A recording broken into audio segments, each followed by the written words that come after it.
Père, nous te rendons grâce pour ta présence au milieu de nous, pour ton esprit. Merci pour le sang précieux de Jésus.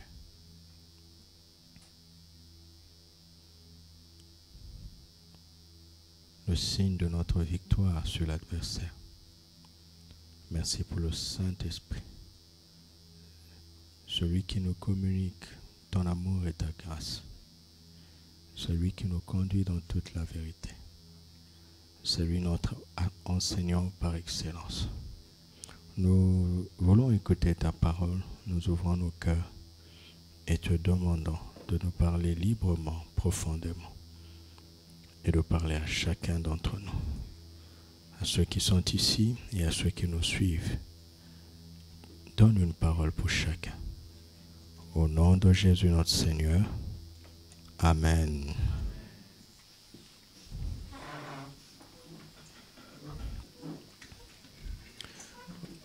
Gloire à Dieu.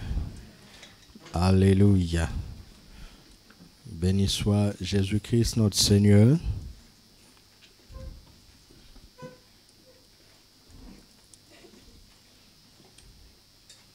Bienvenue dans la présence de notre Seigneur. Bon dimanche, bon dimanche. Alléluia. Alors, nous avons vu la loi de la semence et de la moisson. Nous avons vu la moisson quotidienne, le combat permanent contre la moisson quotidienne et la provision divine pour une moisson quotidienne. Ce matin, nous allons parler de la dernière moisson et de la loi d'amour. Alléluia. Et nous allons clore le chapitre intitulé, c'est quoi notre grand thème? Combattre l'ignorance par la connaissance. Amen. L'ennemi domine sur la terre à travers les ténèbres, n'est-ce pas, qui couvrent la terre. Mais Jésus nous a envoyé sa parole qui est la lumière. Il est lui-même la lumière. Il a fait de nous des lumières. Et là où il y a la lumière, les ténèbres sont chassées et la puissance de Satan est paralysée, anéantie. N'est-ce pas? Alléluia. Et il y a des lois du ciel qui prévalent sur la terre. Et nous avons vu une seule loi. La loi de la semence et de la moisson. Et nous allons terminer en parlant de la dernière moisson et de la loi de l'amour. Matthieu chapitre 13. Les passages qui parlent de la dernière moisson. Matthieu 13, 36 à 43. Matthieu 13, 36 à 43. Alors il renvoya la foule et entra dans la maison. Ses disciples s'approchèrent de lui et dirent « Explique-nous la parabole de l'ivraie du champ. » Il répondit « Celui qui sème la bonne semence, c'est le Fils de l'homme. Le champ, c'est le monde. La bonne semence, ce sont les fils du royaume. L'ivraie, ce sont les fils du malin. L'ennemi qui l'a semé, c'est le diable. La moisson, c'est la fin du monde. Les moissonneurs, ce sont les anges. Or, comme on arrache l'ivraie et qu'on le jette au feu, il en sera de même à la fin du monde. Ça, c'est la dernière moisson, à la fin du monde. Le Fils de l'homme enverra ses anges qui arracheront de son royaume tous les scandales et ceux qui commettent l'iniquité. Deux catégories vont être arrachées du royaume. Les scandales et ceux qui commettent l'iniquité. Et ils les jetteront dans la fournaise ardente où il y aura des pleurs et des grincements de dents. Ceux qui sont au sujet de scandale et ceux qui commettent l'iniquité seront arrachés du royaume et seront jetés où? Dans la fournaise ardente, où il y aura des pleurs et des grincements de dents. Allons au chapitre 18. Matthieu 18. Nous allons voir la question des scandales. Matthieu 18, 1 à 9. Que le Seigneur nous en garde.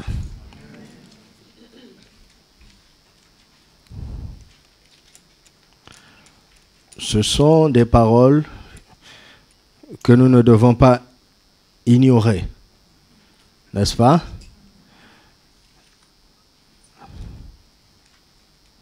Ce sont des genres de messages qui n'excitent pas beaucoup la chair, mais ce n'est pas grave.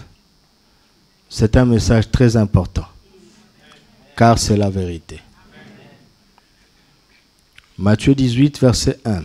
À ce moment, les disciples s'approchèrent de Jésus et dirent, « Qui est donc le plus grand dans le royaume des cieux ?» Jésus, ayant appelé un petit enfant, le plaça au milieu d'eux et dit, « Je vous le dis en vérité, si vous ne vous convertissez et si vous ne devenez comme les petits enfants, vous n'entrerez pas dans le royaume des cieux. C'est pourquoi quiconque se rendra humble comme ce petit enfant sera le plus grand dans le royaume des cieux. Et quiconque reçoit en mon nom un petit enfant comme celui qui me reçoit, comme celui-ci me reçoit moi-même. Mais si quelqu'un scandalisait, vous voyez, le mot scandale est là, n'est-ce pas? Si quelqu'un scandalisait un de ces petits qui croient en moi, il vaudrait mieux pour lui qu'on suspende à son cou une meule de moulin et qu'on le jette au fond de la mer. Malheur au monde à cause des scandales.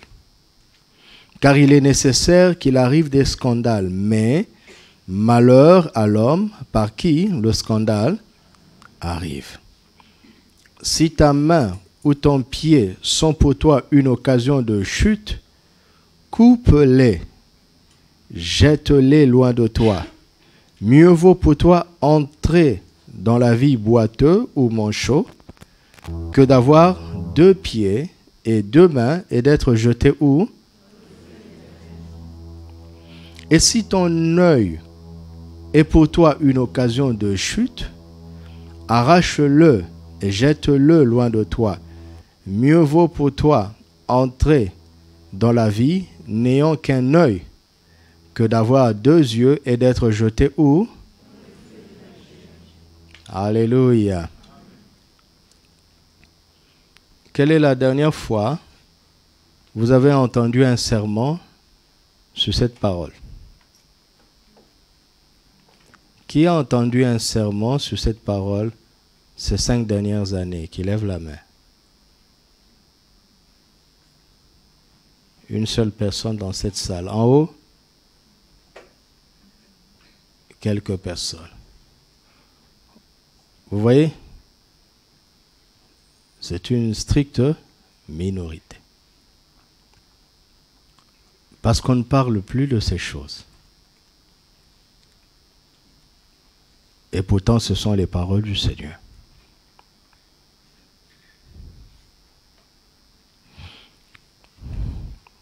Revenons, verset 6. Mais si quelqu'un scandalisait un de ces petits qui croient en moi, il vaudrait mieux pour lui qu'on suspende à son cou une meule de moulin et qu'on le jette au fond de la mer. Ce sont ces personnes-là que les anges vont arracher lors de la dernière moisson.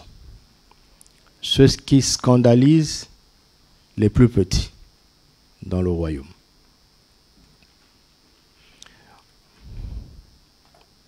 Ils arracheront aussi ceux qui cautionnent des choses mauvaises dans leur propre vie.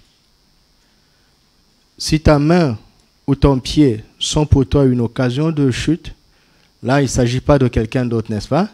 Mais de soi-même. Coupe-les, Jette-les loin de toi.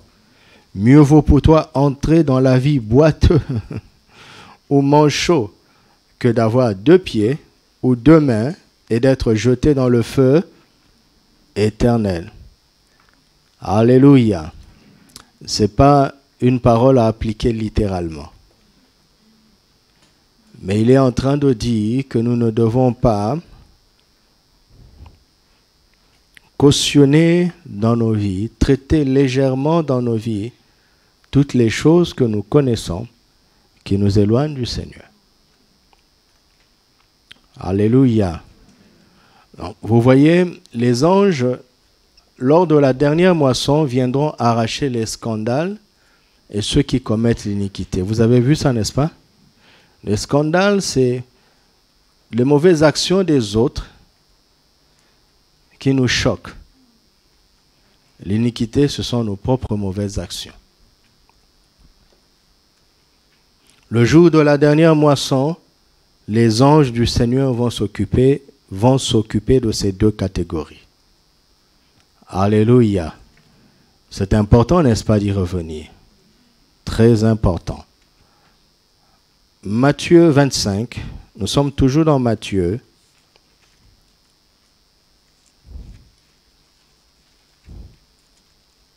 Versets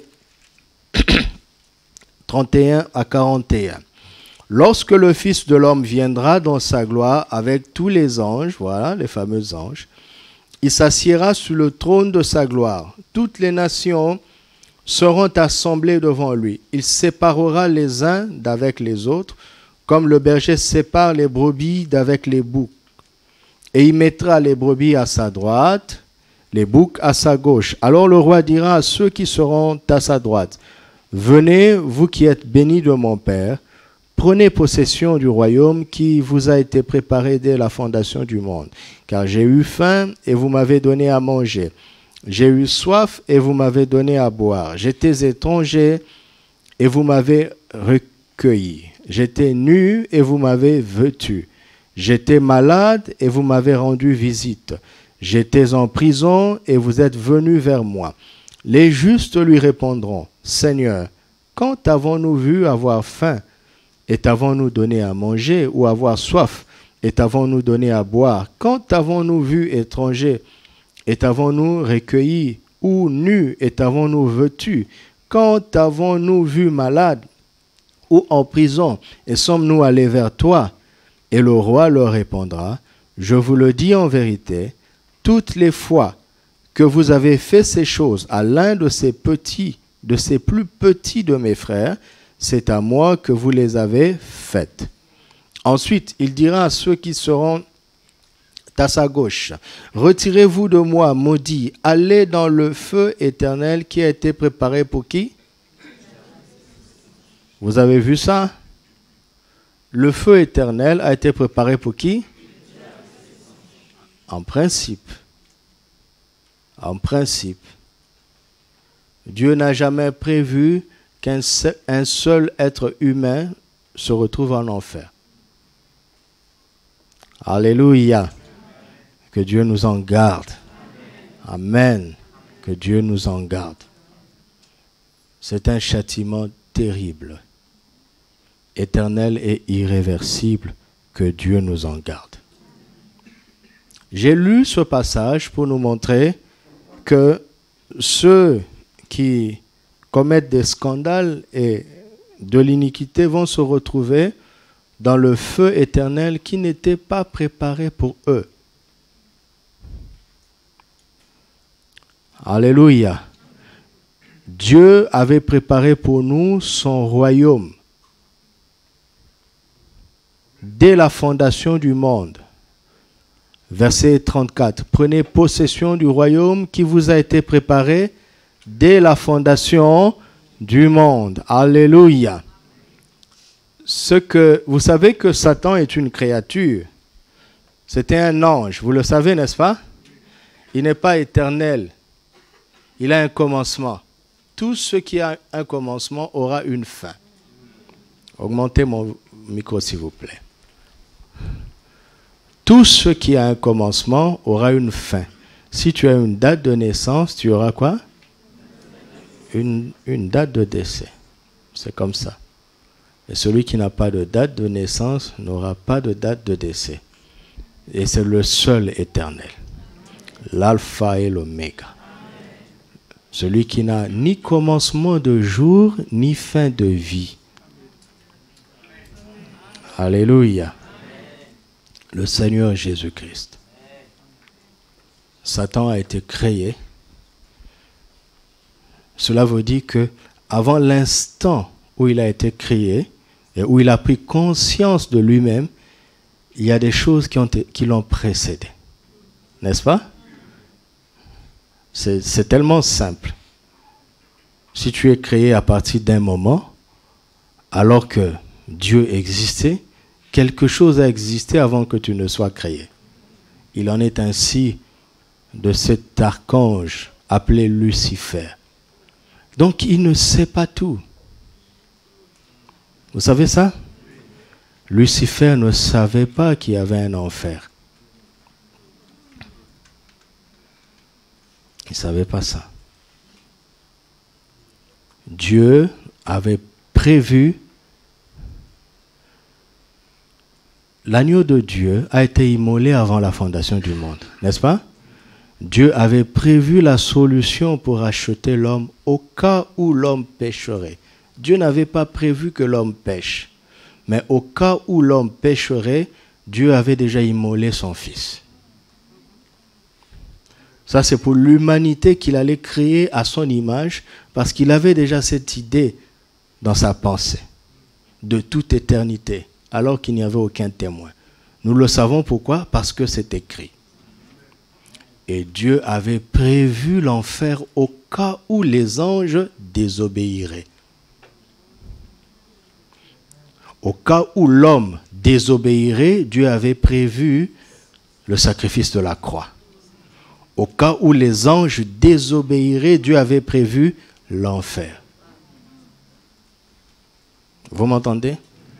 Dieu n'avait pas prévu de solution de rachat pour les anges. Mais il avait prévu une solution de rachat pour les hommes. Parce que les anges ne sont pas ses enfants. Les anges n'ont pas été créés à son image. Les anges sont des serviteurs. Satan ne savait pas ça. Et quand il a désobéi, avec tous les anges qui l'ont suivi, leur sort a été scellé et il n'y a rien à faire pour cela. L'enfer n'était pas prévu pour les hommes. Dis à ton frère, l'enfer n'est pas prévu pour toi. D'accord? Mais à cause des scandales et d'une vie d'iniquité, certaines personnes vont malheureusement se retrouver là-bas. C'est un message sérieux, hein? Très sérieux. La dernière moisson parle de ça. Vous avez compris? Ah oui. Nous avons dit un certain nombre de choses sur la moisson, n'est-ce pas? La dernière moisson parle de ça.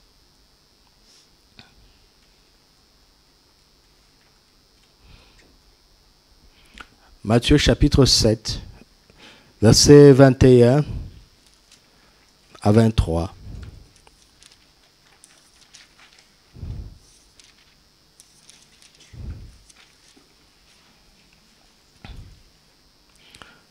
Ceux qui me disent « Seigneur, Seigneur », qui appelle Jésus Seigneur ici? N'est-ce pas? Le verset 21 ici est important parce que c'est la base des épîtres où il nous est dit que pour naître de nouveau, il faut reconnaître Jésus, confesser, croire dans son cœur et confesser de sa bouche qu'il est Seigneur. Amen. Si vous faites ça, vous êtes nés de nouveau. Amen. Mais attention, les paroles de Jésus sont au-dessus de toute autre parole. Celui qui a confessé le Seigneur Jésus est sauvé. Mais s'il vit dans le scandale et dans l'iniquité, il sera arraché du royaume. parce qu'il était déjà dedans. En le confessant, Seigneur, il est entré. Mais le jour de la dernière moisson, on pourrait l'arracher. Reconnaître Jésus comme le Seigneur, ce n'est que le début de ce long voyage. Ce n'est pas la fin. Tu n'as pas réussi quand tu as dit qu'il est Seigneur. Tu as commencé. Alléluia.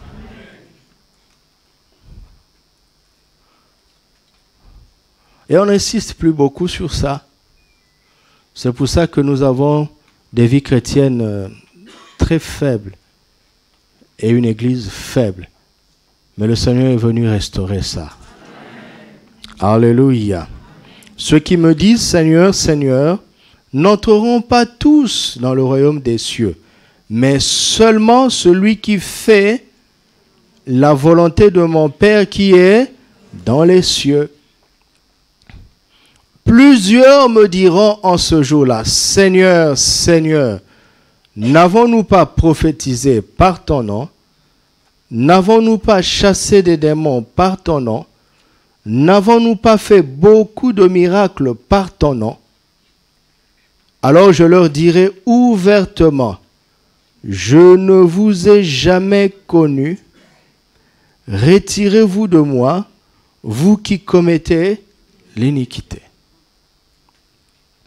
Jésus ne dit pas que c'est faux. D'accord?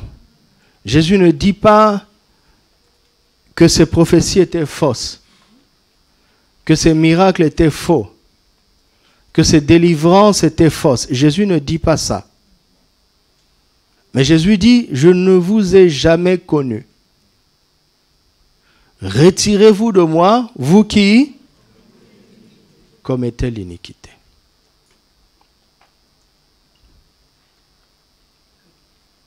Ça veut dire donc que une personne qui confesse le Seigneur Jésus peut prophétiser, chasser des démons, faire beaucoup de miracles et se retrouver en enfer.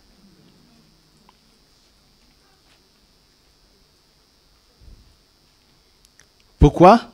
Pas parce qu'il a eu tort de confesser le Seigneur Jésus, pas parce qu'il a eu tort de prophétiser, pas parce qu'il a eu tort de faire beaucoup de miracles, pas parce qu'il a eu tort de chasser les démons, mais parce que le Seigneur ne l'a jamais connu et parce qu'il vit dans l'iniquité.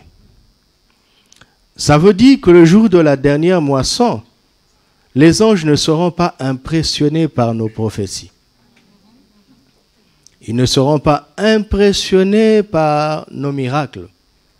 Ils ne seront même pas impressionnés par les délivrances que nous allons opérer. Ils vont venir voir la preuve que nous n'avons pas été des sujets de scandale et que nous n'avons pas vécu dans l'iniquité.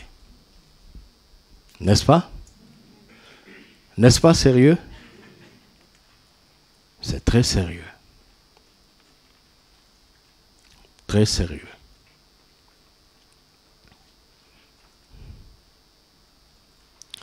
Alors, le mercredi, je vous ai dit qu'il y avait un parallélisme entre Ésaïe et 2 Corinthiens. Aujourd'hui, nous allons voir le parallélisme entre Matthieu et 1 Corinthiens. Matthieu et 1 Corinthiens. Commençons par le chapitre 15, 1 Corinthiens 15. 1 Corinthiens 15. Versets 19 à 26 d'abord. 1 Corinthiens 15, 19 à 26. Si c'est dans cette vie seulement que nous espérons en Christ, nous sommes les plus malheureux de tous les hommes. Vous avez entendu ça?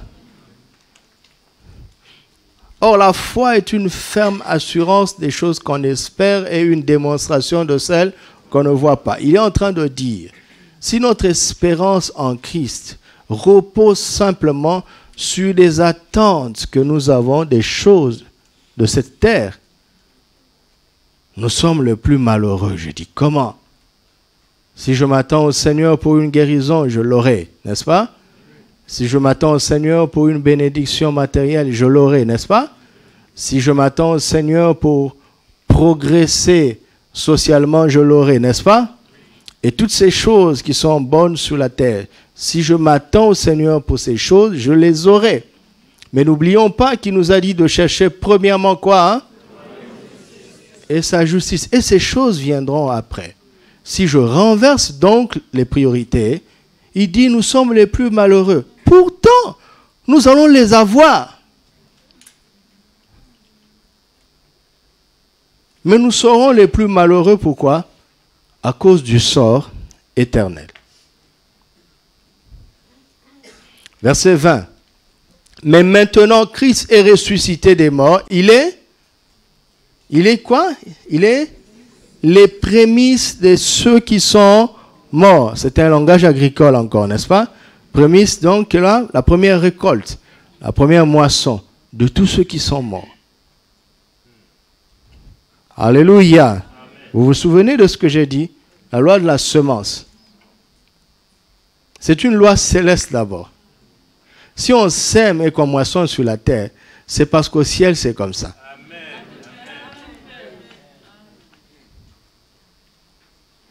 Et Christ en est la preuve dans l'éternité. Verset 21. Car puisque la mort est venue par un homme, c'est aussi par un homme qu'est venue quoi? La vie. La vie? Mais quoi? La résurrection des morts. C'est extraordinaire. Extraordinaire. Même si je ne vais pas développer, c'est extraordinaire.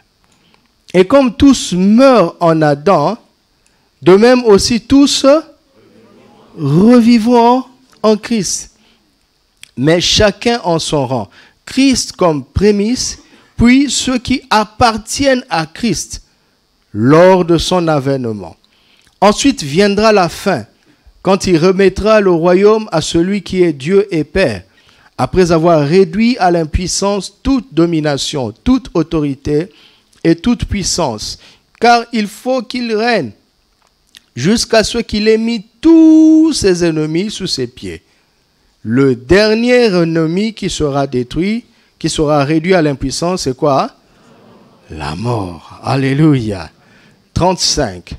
Verset 35 à 57.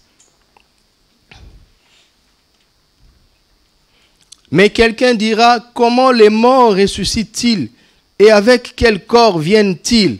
Insensé. Ce que tu sèmes ne reprend point vie s'il ne meurt. Et ce que tu sèmes, ce n'est pas le corps qui naîtra. C'est un simple grain de blé peut-être ou d'une autre semence. Puis Dieu lui donne un corps comme il lui plaît. Et à chaque semence, il donne un corps qui lui est propre. Alléluia. Écoutez maintenant la sagesse de l'apôtre Paul. Il est en train d'expliquer pourquoi nous voyons ce que nous voyons dans le naturel. Parce que c'est un reflet des vérités spirituelles. Il dit, quand tu sèmes une graine, si cette graine meurt, Dieu lui donne un corps. N'est-ce pas? Il lui donne un corps. Et ce corps est différent de la graine. Alléluia. Continuons. Verset 39. Toute chair n'est pas la même chair, mais autre est la chair des hommes, autre celle des quadrupèdes, autre celle des oiseaux, autre celle des poissons. Il y a aussi des corps et des corps, mais autre est l'éclat des corps célestes, autre celui des corps terrestres. Autre est l'éclat du soleil, autre l'éclat de la lune, et autre l'éclat des étoiles. Même une étoile diffère en éclat d'une autre étoile. Si tu es une étoile dans les cieux, fils d'Abraham. Verset 42. Ainsi en est-il de la résurrection des morts. Tout ça, c'était pour arriver là. Le corps est semé, il ressuscite, il est semé, il ressuscite, il est semé, il ressuscite. Vous avez vu ça? Wow. Il est semé, il ressuscite. S'il y a un corps, il y a aussi un corps. Vous voyez là où la loi de la moisson nous emmène? Vous avez vu ça? C'est pourquoi il est écrit, le premier homme, Adam, devint une âme vivante. Le dernier Adam est devenu un esprit vivifiant. Mais ce qui est spirituel n'est pas le premier. C'est ce qui est naturel. Ce qui est spirituel vient ensuite. C'est pour ça que tu es né d'abord naturel. Le premier homme tiré de la terre est terrestre. Le second homme est du ciel.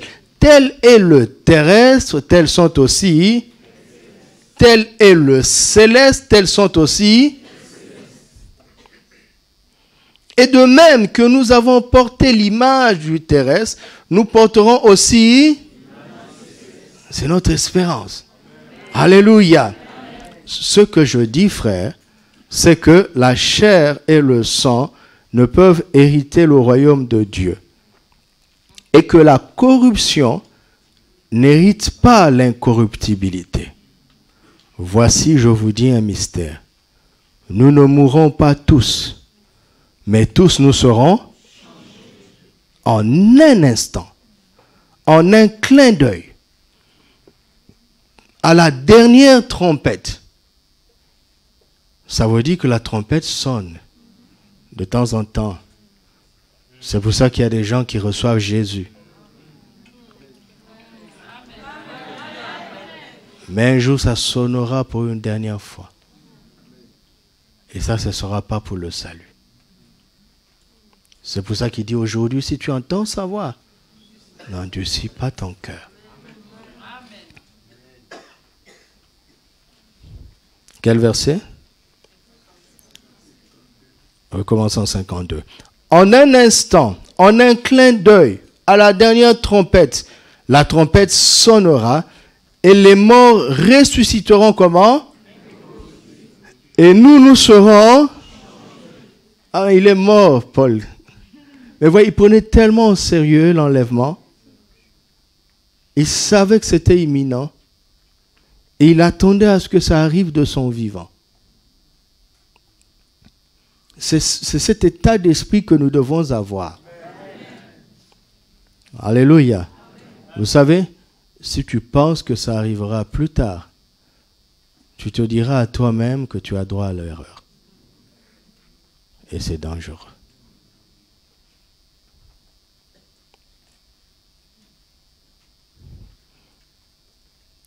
Et les morts ressusciteront incorruptibles et nous serons changés. Car il faut que ce corps corruptible revête l'incorruptibilité et que ce corps mortel revête quoi? L'immortalité. Lorsque ce corps corruptible aura revêtu l'incorruptibilité et que ce corps mortel aura revêtu l'immortalité, alors s'accomplira la parole qui est écrite. La mort a été engloutie dans la victoire. Ô mort, où est ta victoire? Ô mort, où est ton aiguillon? L'aiguillon de la mort, c'est... Et la puissance du péché, c'est la loi. Mais grâce soit rendue à Dieu qui nous donne la victoire par notre Seigneur Jésus. Amen. Ainsi, mes frères bien-aimés, soyez fermes, inébranlables, travaillant de mieux en mieux à l'œuvre du Seigneur, sachant que votre travail ne sera pas vain dans le Seigneur. Alléluia. L'exhortation biblique n'est pas de dire aux chrétiens de travailler dans l'œuvre du Seigneur, mais de travailler de mieux en mieux. Ça veut dire quoi? quand je sers le Seigneur, je dois faire de mon mieux. Le minimum, c'est de faire de son mieux. D'accord? Et demain, de faire encore mieux. Et ainsi de suite. Ne te complique pas la vie. Tu sers le Seigneur? Tu sers le Seigneur quelque part? Voilà. Quand tu vas le servir demain, fais en sorte que ça soit mieux qu'aujourd'hui. C'est très simple. Ne te complique pas la vie. N'attends pas d'entrer dans un appel spécifique. Ce que tu es en train de faire aujourd'hui, fais-le de tout ton cœur. Fais de ton mieux. D'accord? Et pose ça comme le minimum. Et ce que tu auras la grâce de faire demain, fais en sorte que ça soit mieux que ce que tu fais aujourd'hui. Très simple.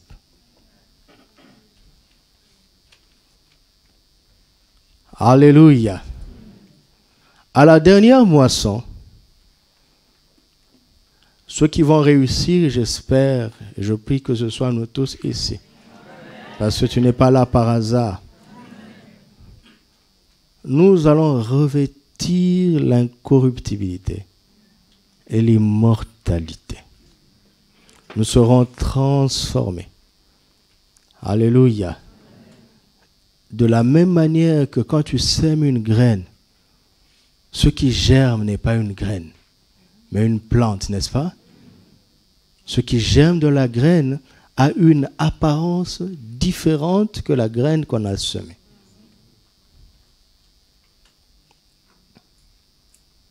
La loi de la moisson, de la semence et de la moisson, c'est la première loi que nous voyons dans les Écritures, n'est-ce pas? Et elle est là pour finalement nous préparer à l'enlèvement du Seigneur. Alléluia. Parce que le doudou que vous allez voir dans les airs auprès du Seigneur, il n'aura rien à voir avec ça. Alléluia. Rien à voir, mais vous allez le reconnaître. Vous saurez que c'est lui. J'ai suivi un document au courant de la semaine d'une personne qui est tombée dans le coma et le Seigneur lui a permis de voir le ciel. Il a fait juste quelques minutes au ciel et il a vu beaucoup de choses. Et il raconte que quand il a vu Abraham, il s'attendait à voir un vieil homme avec une longue barbe. Mais il dit que c'était un jeune homme mûr. Ça veut dire qu'elle suit bien. Elle suit bien. Il dit, tu sens que ce n'est pas un petit enfant, tu sens qu'il n'est pas jeune, il n'est pas un adolescent, mais c'est un jeune homme mûr.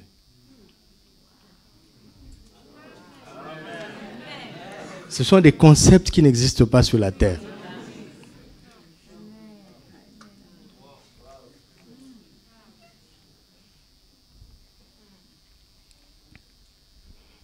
Dis à ton frère, ne rate pas la dernière moisson.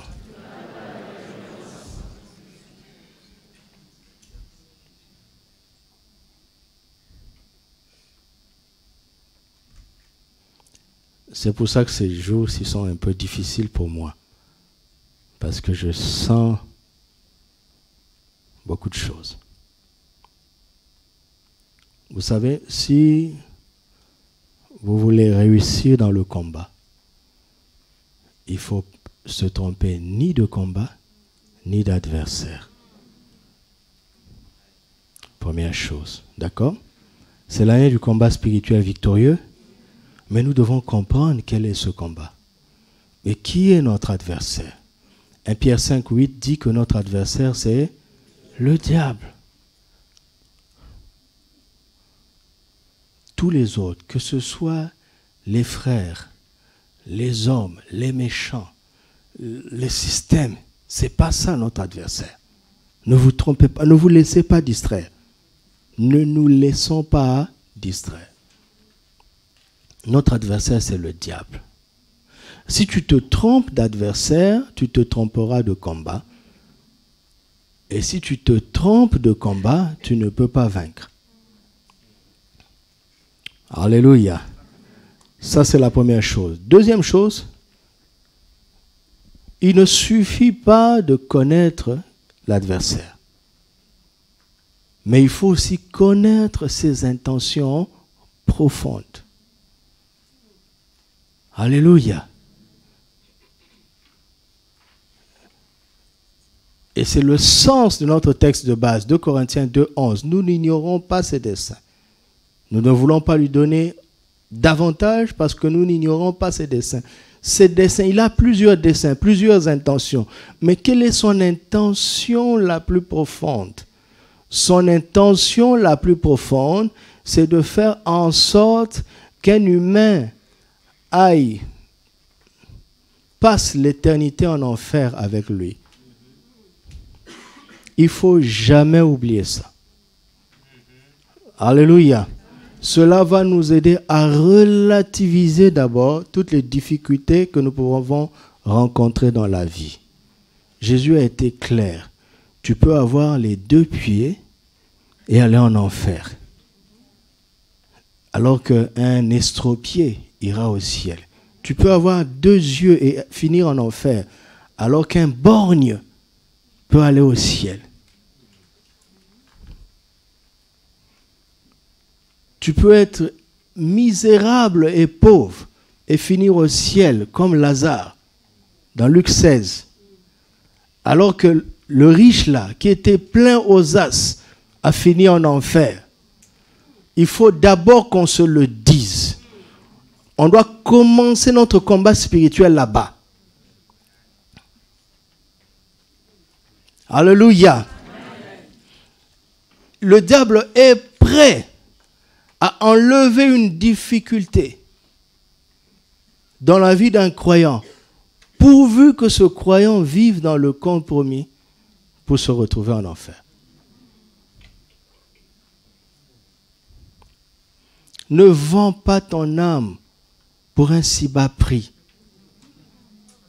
Alléluia. Si Jésus n'exauce pas ta prière, continue de l'aimer. Tu le remercieras au ciel.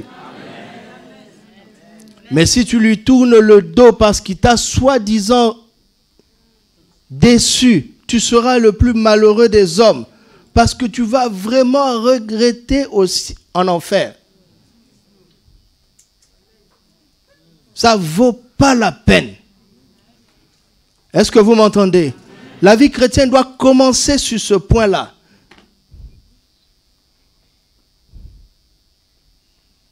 Ça touche à la motivation pour laquelle nous sommes en Christ. Continuons. 1 Corinthiens va éclairer Matthieu. Alléluia. Nous avons lu le chapitre 15. Lisons maintenant le chapitre 8. Le chapitre 8, verset 1.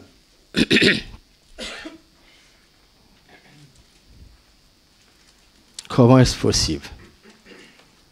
J'ai déjà fait 40 minutes. Comment est-ce possible? Hein? Pour ce qui concerne les viandes sacrifiées aux idoles, nous savons que nous avons tous de la connaissance. La connaissance enfle, mais l'amour édifie. Si quelqu'un croit savoir quelque chose, il n'a pas encore connu comme il faut connaître. Mais si quelqu'un aime Dieu, celui-là connaît Dieu. Mais si quelqu'un aime Dieu, celui-là connaît Dieu. Mais si quelqu'un aime Dieu, celui-là, autrement dit, si quelqu'un aime Dieu, Dieu le connaît. Ah, vous avez compris. Vous avez vu ça? Allons dans Matthieu 7, 23. Matthieu 7, 23. Alors je leur dirai ouvertement, je ne vous ai jamais... Pourquoi? Pourquoi? Parce que vous ne m'avez jamais aimé. Celui qui est omniscient ne peut pas ne pas connaître quelqu'un. Mais c'est un langage spirituel. Il est en train de dire, en fait, vous ne m'avez jamais aimé. Quand vous prophétisiez, ce n'était pas par amour pour moi. Quand vous chassiez les démons, ce n'était pas par amour pour moi. Quand vous faisiez beaucoup de miracles, ce n'était pas par amour pour moi.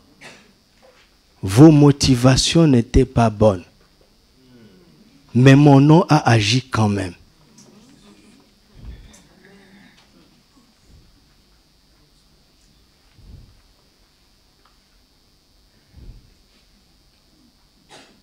Donc c'est une question de motivation. Pourquoi es-tu venu ici ce matin? Pourquoi es-tu en Christ? Pourquoi? Pour la puissance de la prophétie? Pour la puissance de la guérison? Pour la puissance de chasser les démons parce qu'il y a trop de sorciers dans ta famille? Pourquoi es-tu en Christ?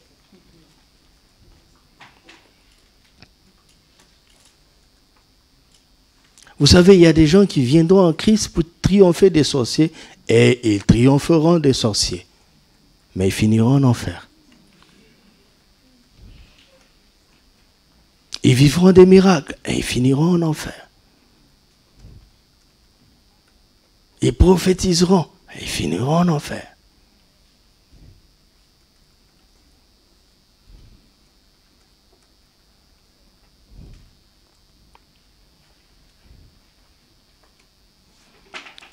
Donc, le jour de la dernière moisson, les anges vont venir voir qui aiment Dieu et qui ne l'aiment pas. Et ça se voit spirituellement. L'éclat de ton étoile va révéler à quel point tu l'aimes. Parce que toutes les étoiles ne brillent pas de la même manière.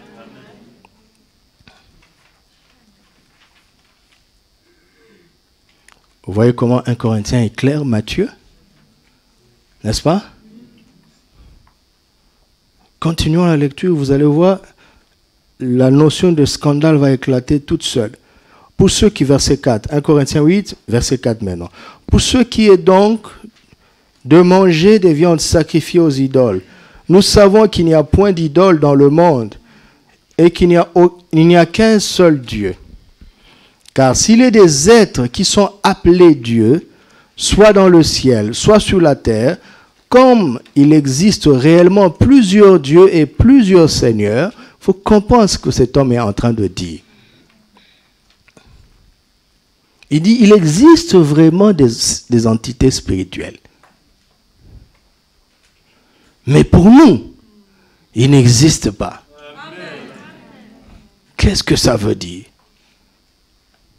On ne fait pas le déni du diable. On ne fait pas le déni des démons.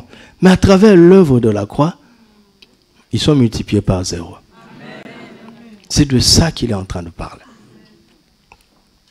Verset 6. Néanmoins, pour nous, il n'y a qu'un seul Dieu, le Père, de qui viennent toutes choses, et pour qui nous sommes, et un seul Seigneur, Jésus-Christ, par qui sont toutes choses, et par qui nous sommes. Mais cette connaissance n'est pas chez tous. Quelques-uns, d'après la manière dont ils envisagent encore l'idole, mangent de ces viandes comme étant sacrifiées aux idoles. Et leur conscience qui est faible en est souillée. Ce n'est pas un aliment qui nous rapproche de Dieu. Si nous en mangeons, nous n'avons rien de plus. Si nous n'en mangeons pas, nous n'avons rien de moins. Prenez garde toutefois que votre liberté ne devienne une pierre d'achoppement pour les faibles. Car si quelqu'un te voit, toi qui as de la connaissance, assis à la table dans un temple d'idole, sa conscience à lui qui est faible ne le portera-t-elle pas à manger des viandes sacrifiées aux idoles? et ainsi le faible périra par ta connaissance.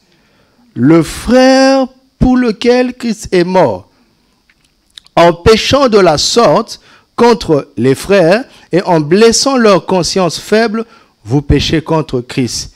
C'est pourquoi, si un aliment scandalise mon frère, parce que quand on parle de scandale dans l'église, les gens voient les soi-disant gros péchés. C'est pour ça qu'il m'a conduit à ce texte. C'est pourquoi si un aliment scandalise mon frère, je ne mangerai jamais de viande afin de ne pas scandaliser mon frère. Alléluia. Vous savez, quand vous avez la connaissance, vous prenez autorité sur beaucoup de choses dans la vie. Mais il ne faut pas regarder à soi-même. Il faut regarder à ceux qui sont encore faibles et veiller à ne pas les scandaliser.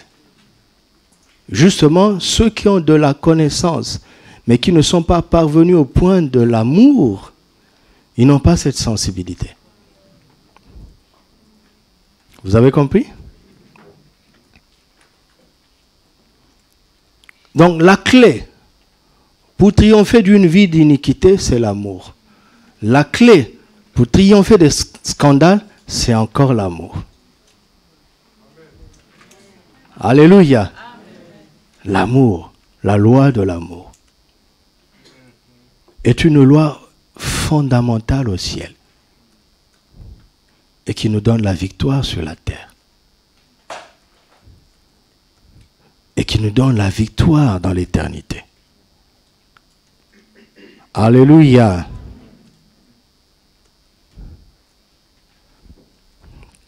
« 1 Corinthiens chapitre 12, verset 31. Maintenant, 1 Corinthiens va aider encore, va éclairer encore Matthieu, pour ne pas que nous pensions que Jésus est contre la prophétie, que Jésus est contre les miracles, que Jésus est contre les délivrances. Jamais. Il ne peut pas. N'est-ce pas? Parce que c'est lui qui nous a dit, voici les miracles qui accompagneront ceux qui auront cru. C'est lui. C'est lui qui nous a donné son esprit afin que nos fils et nos filles puissent prophétiser. C'est lui. Il ne peut pas être contre la prophétie. Il ne peut pas être contre les miracles. Il ne peut pas être contre les délivrances. Jamais. Jamais. Mais ce qu'il est en train de dire est simple. Il dit, mes enfants, pratiquez ces choses étant motivés par l'amour. Parce que si vous ne les pratiquez pas dans l'amour, vous aurez le résultat. Mais vous allez perdre votre propre vie. Mais le résultat sera là. Alors 1 Corinthiens va encore éclairer les paroles du Seigneur. Verset 31. 1 Corinthiens 12, 31. Aspirez aux dons les meilleurs et je vais vous montrer une voie par excellence. Et quelle est cette voie? C'est l'amour. Quand je parlerai les langues des hommes et des anges, si je n'ai pas l'amour, je suis un airain qui résonne ou une cymbale qui retentit. Il est en train de dire ceci. Je dois parler les langues des anges et des hommes tout en ayant l'amour. Et si je le fais en ayant l'amour, je ne serai pas réduit à un simple instrument. Alléluia. Je serai un fils de Dieu qui parle les langues des hommes et des anges par l'esprit. Mais si je le fais sans amour, je suis un simple instrument. Un simple instrument. Et quand j'aurai le don de prophétie, la science de tous les mystères et toute la connaissance, quand j'aurai même toute la foi jusqu'à transporter des montagnes, si je n'ai pas l'amour, je suis rien. Dieu veut que nous ayons toutes ces choses tout en étant quelqu'un. Tout en étant quelqu'un dans l'éternité. Alléluia. Non, il ne s'agit pas d'opposer, de choisir l'amour et laisser les dons. Non, non, non, non, non, non. Il faut prendre les deux, en commençant par l'amour. Car si tu aimes vraiment les gens, tu vas soupirer après le don de guérison, par exemple. À cause de toutes ces maladies, tellement... Si vous pleurez jamais à cause des maladies, parfois, que nous côtoyons, vous avez un problème d'amour. Tu m'entends? Tu peux ne pas le savoir. Mais si tu pleures pas, à cause de toutes ces maladies-là que tu côtoies, tu n'as pas l'amour. Tu as un problème d'amour. Si ça ne nous dérange pas, il y a quelque chose qui ne va pas. Si vous entendez quelqu'un dire, lui se contente de l'amour parce qu'il ne connaît pas l'amour. Il n'aime pas les gens.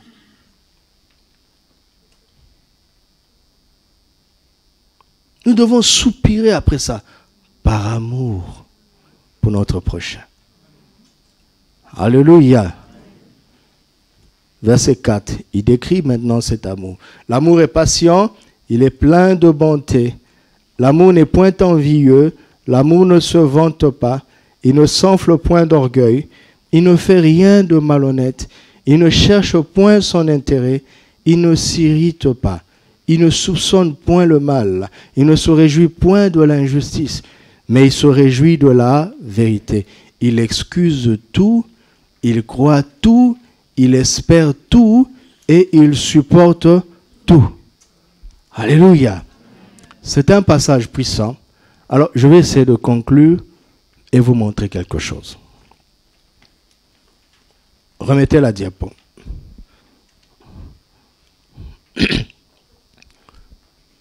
1 Corinthiens 13, versets 4 à 7 est la définition de l'amour.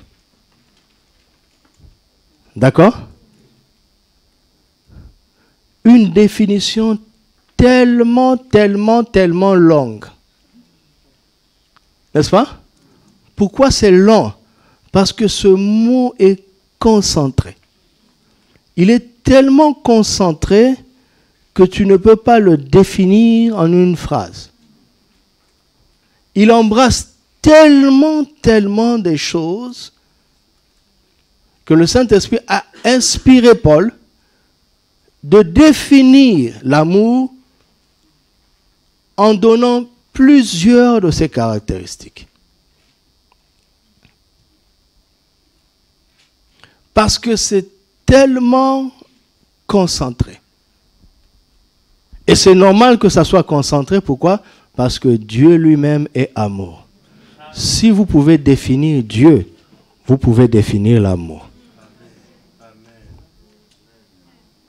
Vous m'entendez? Si vous pouvez expliquer Dieu, qui est Dieu, vous pouvez expliquer ce qu'est l'amour.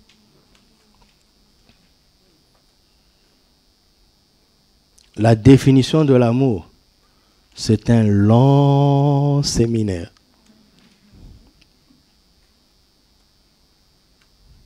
Avec plusieurs caractéristiques. Alléluia. Et le mot amour ici, c'est agapao. Vous connaissez, n'est-ce pas? Agapao. On nous dit, en règle générale, qu'il y a 3 mots en grec qui peuvent être traduits par l'amour. C'est quoi? Agapao, et puis philéo, et puis eros. Ça, c'est une simplification trop rapide. Il y a beaucoup d'autres mots qui entrent en ligne de compte.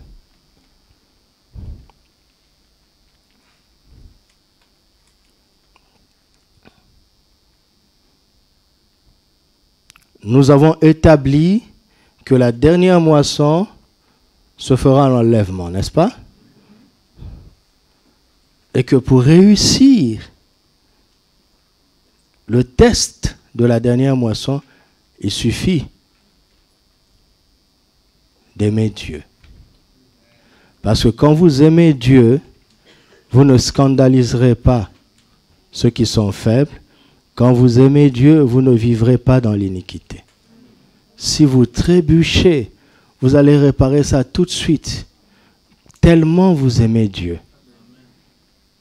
Vous souffrirez de peiner son cœur. N'est-ce pas? Ça marche comme ça. Donc l'amour est la clé. La loi de l'amour, c'est la loi qui complète la loi de la semence et de la moisson. La loi de la semence est au commencement. La loi de l'amour est à la fin.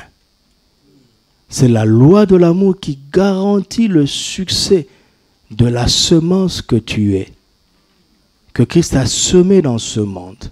C'est la loi de l'amour qui fera que tu ne vas pas échouer au jour de la dernière moisson. Tout simplement. Tout simplement. D'accord? Alors il nous reste à comprendre cet amour. Et j'ai médité et j'ai étudié pour nous synthétiser les choses. Alléluia. Il y a 4 grandes sortes d'amour en général.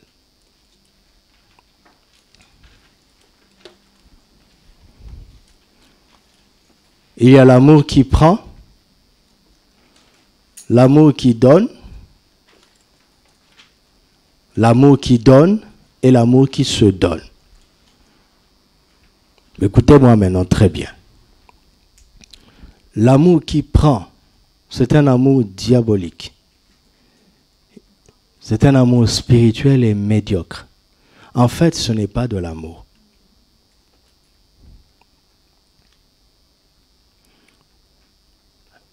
Et il y a l'amour qui donne consciemment pour recevoir.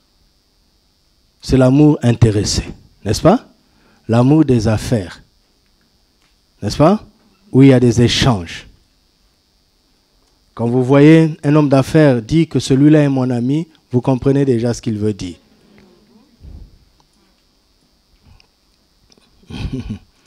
À chaque fois qu'il lui donne, il est sûr qu'il va recevoir en retour.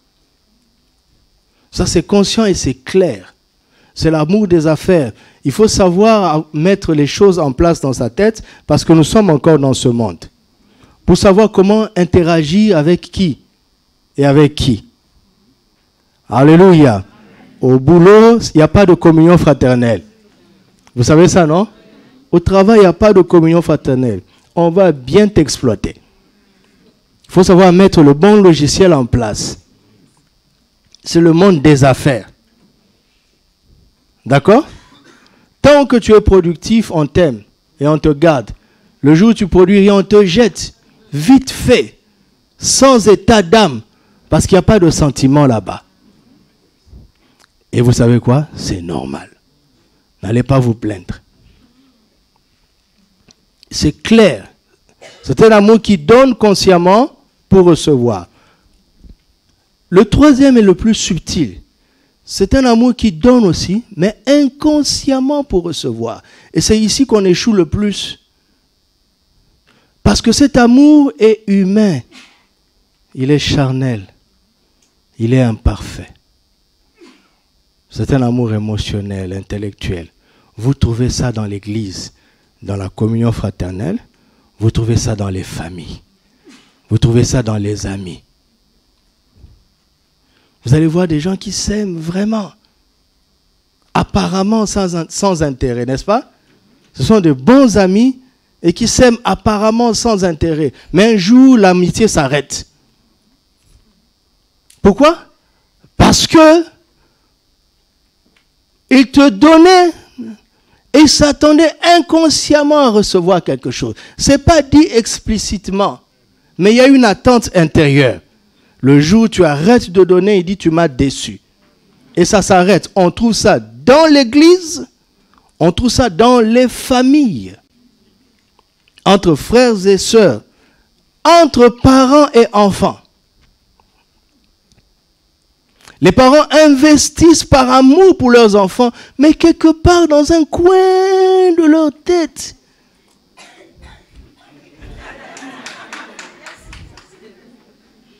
c'est inconscient.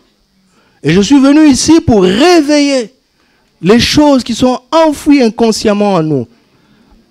Parce que le diable travaille dans les choses qu'on ignore. Vous entendez?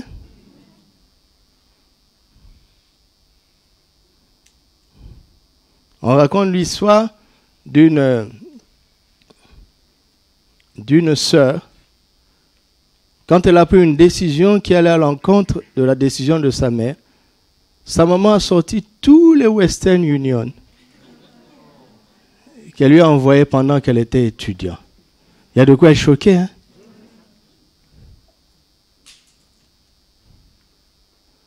Jusque-là, la fille pensait que maman l'aimait sans intérêt.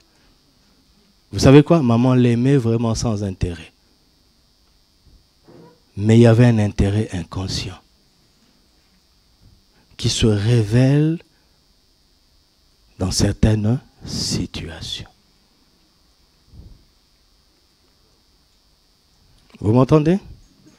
Parce que si le diable sait que notre succès se trouve dans l'amour, il va investir là-bas pour combattre l'amour. C'est ce qui fait que les blessures relationnelles finissent par envoyer les gens en enfer. Le Seigneur a insisté, avant que le message ne commence, pardonne mon ami, pardonne seulement. On t'a vraiment fait du tort, tu as vraiment à 100% raison, mais ce n'est pas une affaire d'émotion. C'est ton éternité qui est en jeu. Vous comprenez ça? Ce troisième point est très sensible. Parce que tant qu'on est charnel, on vit cet amour imparfait. On a le logos dans la bouche. J'aide sans entendre rien en retour, mais ce n'est que du logos. C'est la parole écrite. Ce n'est pas encore devenu une révélation. Le jour où ce frère ou cette sœur ne t'aidera pas,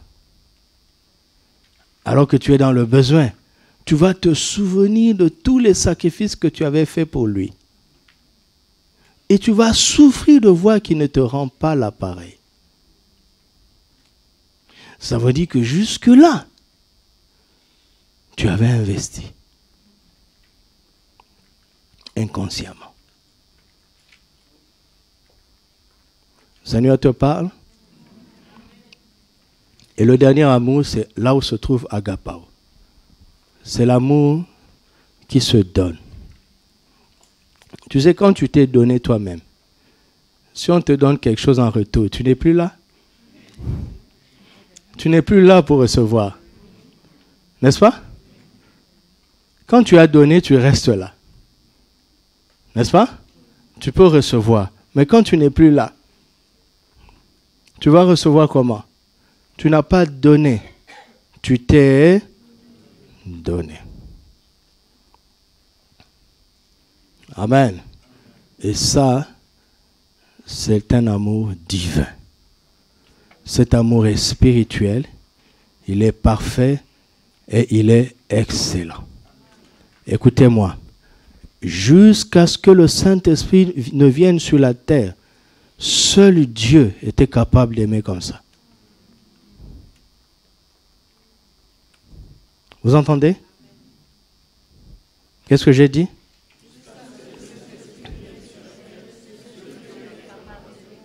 C'était réservé à Dieu seul.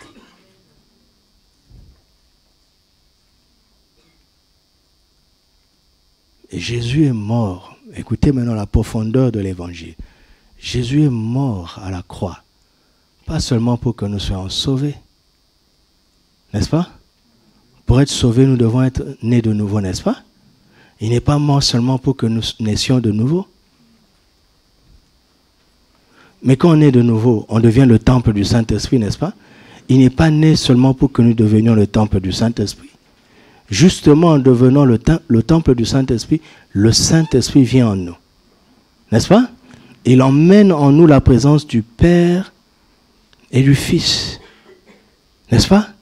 Et le Père et Dieu est amour. Quand le Saint-Esprit emmène la présence de Dieu, il emmène la présence d'agapao. L'amour en nous. Et cet amour réside en toi. Depuis que tu es né de nouveau. Jésus est mort à la croix pour que nous puissions recevoir la capacité d'aimer comme Dieu. Si tu n'es pas arrivé jusqu'au bout, le cheminement de l'évangile peut être court-circuité quelque part.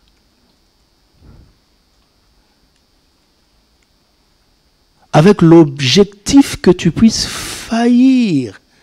Pas seulement pour que tu puisses faillir, mais pour que tu te retrouves en enfer. Le but le plus profond du diable, c'est d'envoyer quelqu'un en enfer. Et il est patient. Un à un, pas seulement en masse. S'il peut empêcher quelqu'un de mourir en vivant dans l'amour, il est content. Une âme par jour, il investit et il travaille. Et le Saint-Esprit travaille aussi pour que nous puissions comprendre, avoir la révélation de cet amour. Vous m'entendez?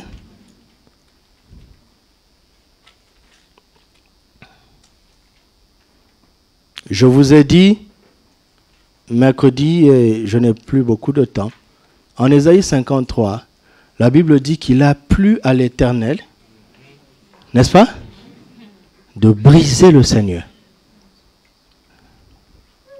par la souffrance. Allons-y, Ésaïe 53, je vois dans vos yeux que certains ne savent pas.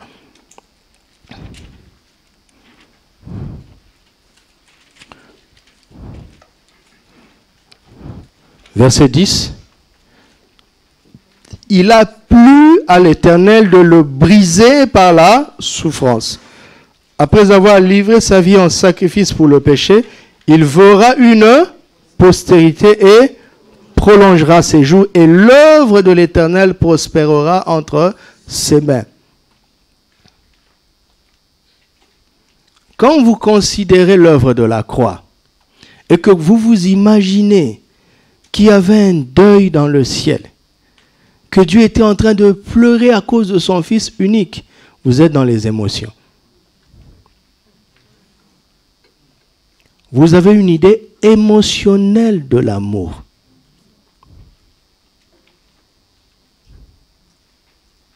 Dieu était content ce jour-là.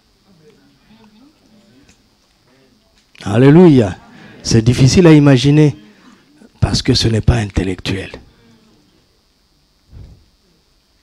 Dieu était content. Je prends un exemple un peu plus simple. Quand les frères de Joseph ont trahi Joseph, le ciel se réjouissait. Quand ils l'ont vendu, le ciel se réjouissait. Quand il s'est retrouvé en Égypte comme un esclave, le ciel dansait. Quand Potiphar l'a acheté, les anges ont commencé à comprendre. Mais quand il s'est retrouvé encore en prison, même les anges ne comprenaient plus rien. Mais Dieu était tranquille. Il esquissait un sourire. Et Dieu sourit quand tu pleures. Si ton amour est émotionnel, tu vas être déçu. Si tu as agapé dans ton cœur, tu sauras que la tristesse là est dans la chair. Elle n'est pas en toi. Parfois je dis à Dieu, tu sais, c'est mon âme qui est triste. Toi et moi, nous allons bien. Mais aide-moi à s'occuper de cette âme. Quand tu as compris agapao, quand tu as compris agapao,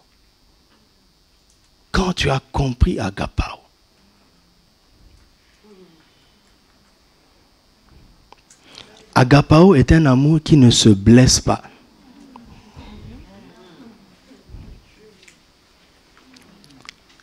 Quand ton amitié est entrée dans la dimension d'agapao, ça ne s'arrêtera plus jamais. Ça ne veut pas dire que l'autre ne te fera pas de tort. Mais ça ne va rien changer. Vous allez réparer ça et vous allez mieux vous connaître, mieux vous comprendre, mieux anticiper dans l'avenir et mieux avancer. Le problème, c'est le défaut d'agapao dans nos relations les uns avec les autres et dans nos relations avec Dieu. Alléluia. Alléluia. Écoutez-moi, on n'a plus de temps, mais écoutez-moi maintenant. Écoutez-moi. Faisons attention quand nous méditons la parole de Dieu ou bien quand nous écoutons une prédication. On nous a présenté agapao, philéo, n'est-ce pas? Et eros, n'est-ce pas? Et vous savez ce que c'est qu'eros? C'est l'amour charnel, sensuel. Ok? Et quand quelqu'un n'a pas... Si vous voulez comprendre l'amour, ne commencez pas par les amours inférieurs. Ne commencez pas par eros, par philéo. Commencez par agapao. Parce que c'est agapao qui va éclairer le reste. Quand quelqu'un n'a pas bien compris agapao, il va se dire, eros est mauvais en dehors du mariage. Mais eros est bon dans le mariage. Vous voulez que je vous dise? C'est faux. Vous m'entendez? Parce que Éphésiens 5, 25, quand il dit Marie, aimez vos femmes. Il dit Marie, agapao vos femmes. Un couple chrétien qui croit en eros risque de divorcer.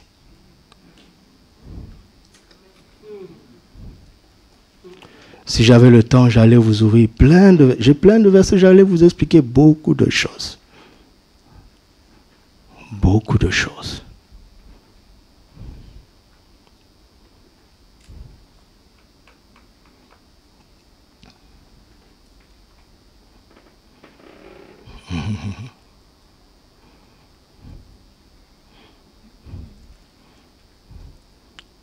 Dans tous les niveaux de nos relations, le Saint-Esprit nous a déjà rendus capables d'aimer comme Dieu. Écoutez-moi. Ce que nous devons apprendre à faire,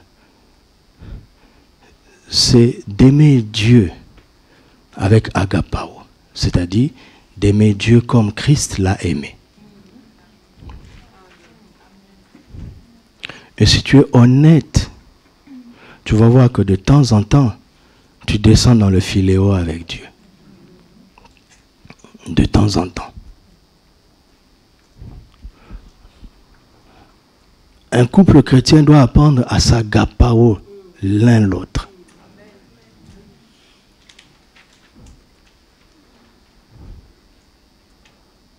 Oui, les gens disent, oui, Paul a dit, mais s'il brûle, il doit se marier. Mais c'est un cas échéant. Vous m'entendez? C'est un cas échéant. Parce que quand quelqu'un se marie parce qu'il brûle, il a mal commencé. C'est-à-dire, le socle de son mariage, c'est Eros. Alors, Éphésiens 5, 25 sera une impossibilité pour lui. Parce qu'il a commencé par Eros. Vous m'entendez? Est-ce que vous savez que dans nos relations avec nos enfants, vous me suivez? Dans nos relations avec nos enfants, Dieu fait un parallélisme, n'est-ce pas? Il dit, comme les pères châtient les enfants qu'ils aiment, Dieu aussi fait le même, n'est-ce pas? Si Dieu te châtie, te corrige, te discipline, il est en train de te traiter comme son enfant, n'est-ce pas? Ça veut dire qu'il est en train de te dire qu'il t'aime. C'est quel verbe? Il t'agapao, n'est-ce pas? Donc qu'est-ce que Dieu est en train d'apprendre aux parents chrétiens? Il est en train d'apprendre aux parents chrétiens à agapaoer leurs enfants. Et ça, ce n'est pas un amour naturel. Parce que l'amour de père en fils, de mère en fils, ou fille est un amour naturel. Le diable a des stratégies pour attaquer cet amour-là. Cet amour naturel. Des enfants font du tort à leurs parents. Des parents font du tort à leurs enfants. Comment expliquer? Parce que c'est un amour attaquable par le diable. Mais agapao tient le diable à distance. Donc les parents doivent apprendre à aimer leurs enfants comme Dieu les aime. Et les enfants chrétiens doivent apprendre à aimer leurs parents comme Dieu les aime. Et les frères et sœurs doivent apprendre à s'aimer comme Dieu les aime. Et les amis doivent apprendre. Nous devons entrer dans ce domaine d'agapao. Quel que soit le niveau de relation. Alléluia.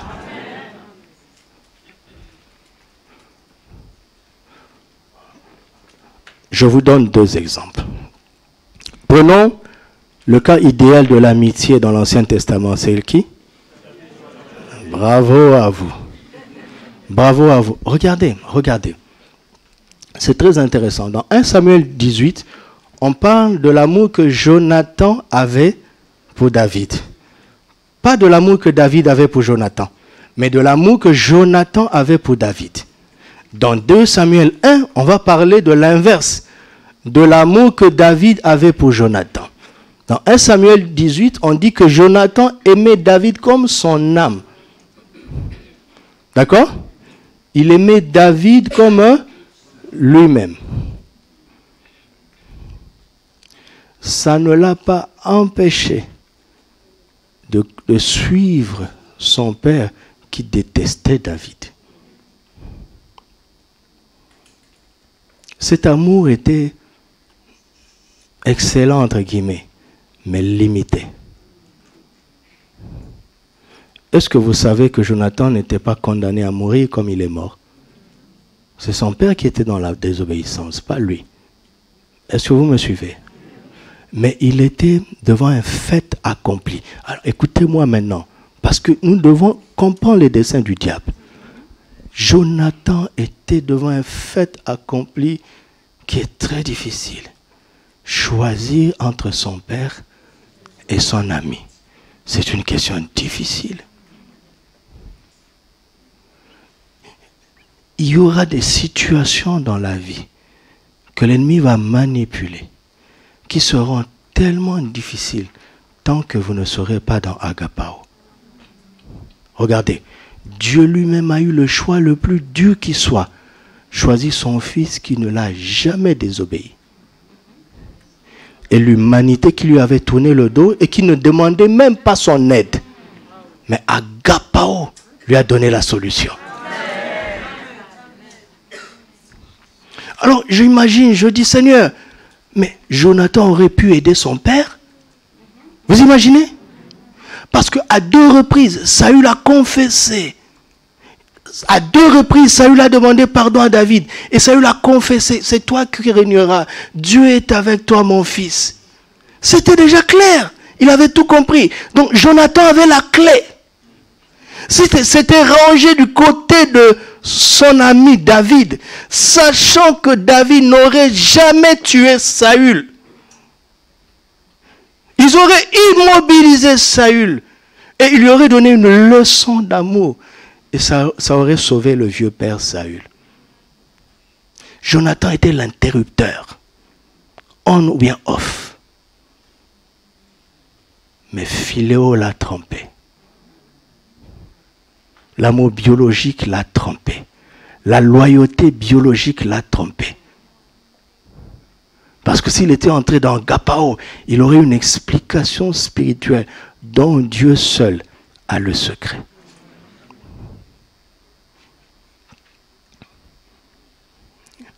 De Samuel 1, 26, quand David est en train maintenant de pleurer son ami Jonathan, il dit,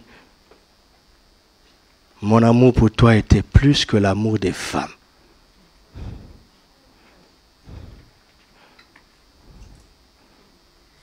ce n'était pas un amour intéressé. Ce n'était pas un amour qui donne pour recevoir. David était allé un peu plus loin que Jonathan.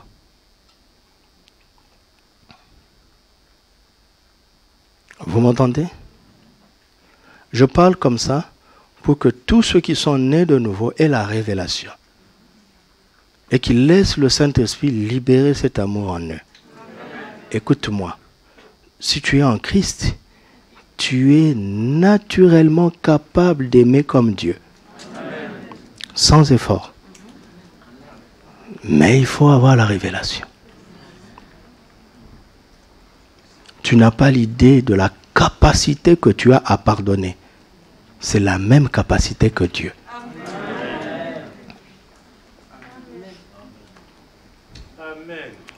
Tu es capable d'être miséricordieux et compatissant, lent à la colère et riche en bonté, exactement comme Dieu. C'est pour ça que Jésus nous regarde et dit, aimez vos ennemis. Bénissez ceux qui vous maudissent. Priez pour ceux qui vous persécutent. Avant de mourir à la croix, les disciples l'ont entendu dire, Père, pardonne-leur, car ils ne savent pas ce qu'ils font. Ah, il a appliqué ce qu'il disait.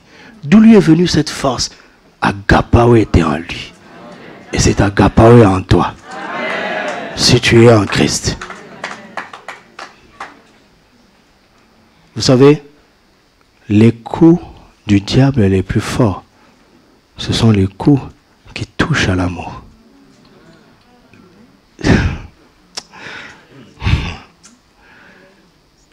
Il va pousser les gens que tu aimes le plus à te faire du tort.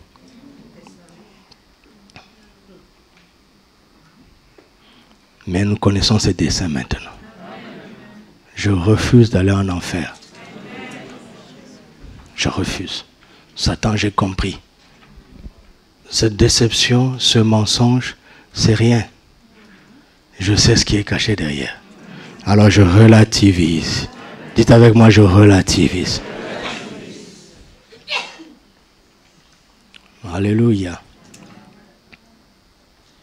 Très important, d'accord? Vous avez compris ça? C'est très important. Très important.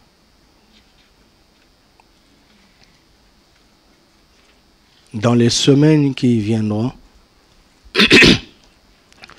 il m'a dit, quel que soit le thème qu'il va nous donner, je parlerai de l'amour.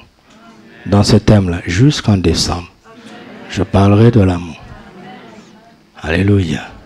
Parce que c'est la loi du succès. La loi par excellence. La loi de l'amour. Amen. L'amour de Dieu est si merveilleux. L'amour de Dieu est si merveilleux. L'amour de Dieu est si merveilleux. Oh, quel amour. L'amour de Dieu. L'amour de Dieu est si merveilleux. L'amour de Dieu. Est si merveilleux. L'amour de Dieu. Est si merveilleux. Oh, quel amour.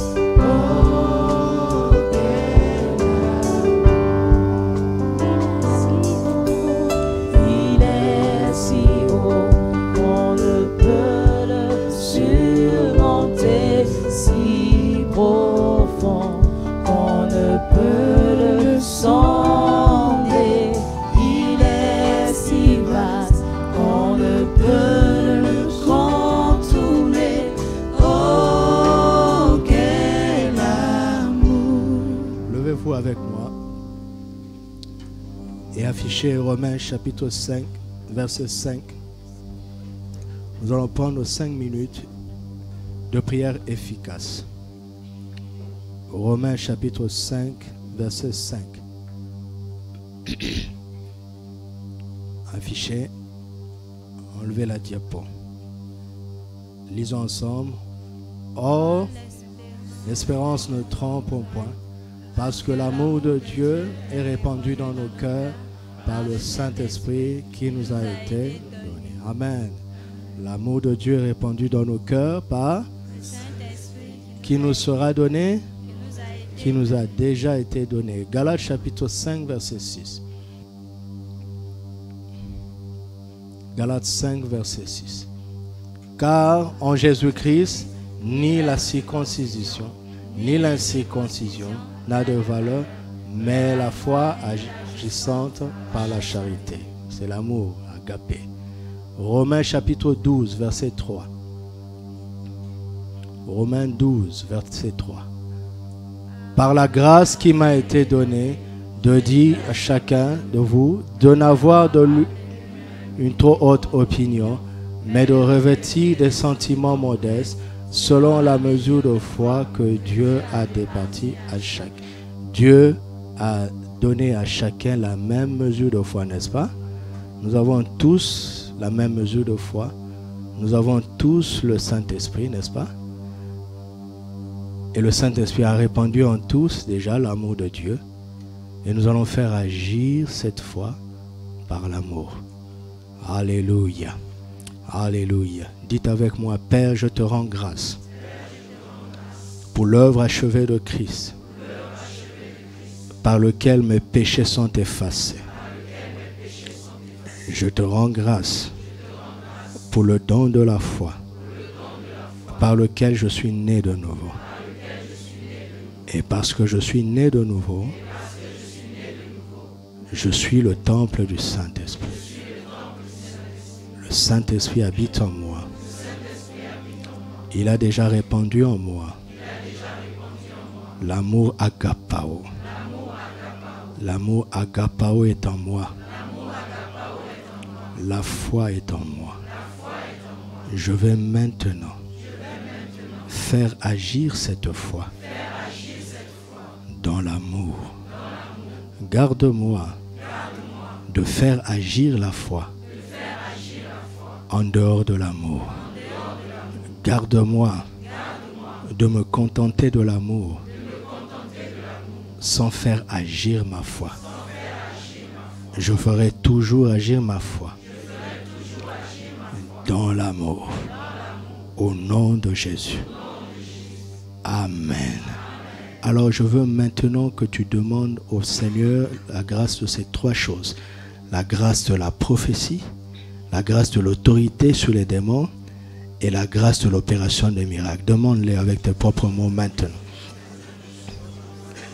Alléluia. Que cette grâce vienne sur nous au nom de Jésus. Que cette grâce vienne sur nous au nom de Jésus. Que cette grâce vienne sur chacun d'entre nous au nom de Jésus. Que cette grâce vienne sur chacun d'entre nous au nom de Jésus. Que la grâce de la prophétie soit communiquée. Que la grâce de la délivrance soit communiquée. Que la grâce de l'opération des miracles soit communiquée. Nous les recevons maintenant dans le nom de Jésus. Nous recevons ces grâces et nous les faisons agir dans l'amour, dans l'amour, dans l'amour. Dans l'amour, dans l'amour. Par amour, je prophétiserai. Par amour, je chasserai les démons. Par amour, j'accomplirai des miracles. Par amour, par amour. Par amour, par amour. Par amour, ces choses sont notre partage au nom de Jésus. Ces choses sont notre partage au nom de Jésus. Ces choses sont notre partage au nom de Jésus. Tu vas demander maintenant au Père, avec tes propres mots, la grâce d'être tellement rempli d'amour que tu ne scandalises personne dans le royaume. La grâce d'être tellement rempli d'amour que tu ne vis plus dans l'iniquité. Parle au Seigneur maintenant. Que cette grâce nous soit communiquée. Oh Seigneur, que cette grâce nous soit communiquée. Oh, garde-moi d'être un scandale, un sujet de scandale pour qui que ce soit. Garde-moi d'être un sujet de scandale pour qui que ce soit. Donne-moi la victoire sur toutes les tentations de la chair. Donne-moi la victoire sur tous les pièges du malin. Donne-nous cette victoire au nom de Jésus. Par amour pour toi, par amour pour toi. Ce n'est pas la peur qui nous anime, mais l'amour. C'est l'amour qui nous anime. C'est l'amour qui nous anime. C'est l'amour qui nous anime. C'est l'amour qui nous anime. C'est l'amour qui nous anime. C'est l'amour qui nous anime. Nous allons faire un dernier sujet de prière qui est très important. Il y a une onction intérieure qui demeure en nous. Et c'est cette onction qui nous enseigne toutes choses. Et cette onction nous protège contre l'Antichrist. Cette onction dont l'apôtre Jean parle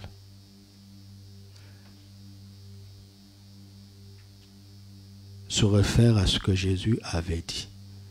Le Saint-Esprit vous conduira dans toute la vérité. Alors tu vas parler au Saint-Esprit du fond de ton cœur et tu vas lui demander de te donner la révélation de l'amour de Christ, l'amour agapo, que le Saint-Esprit a déjà répandu en toi. Et que cet amour transparaisse maintenant dans toutes les relations que tu as dans cette vie. Parle, Seigneur, parle. Parle, parle au Saint-Esprit. C'est la connaissance qui surpasse toute connaissance. Connaître l'amour de Christ. Avoir la révélation de l'amour de Christ et la connaissance qui surpasse toutes les connaissances. Donne-nous cette révélation, cette révélation. Donne-nous cette révélation afin que là où il nous était difficile de manifester de l'amour, que cela ne soit plus jamais difficile pour nous. Donne-nous cette révélation au nom de Jésus. Donne-nous cette révélation. Donne-nous cette révélation au nom de Jésus. Donne-nous cette révélation.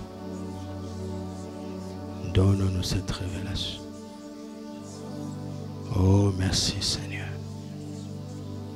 Merci Seigneur.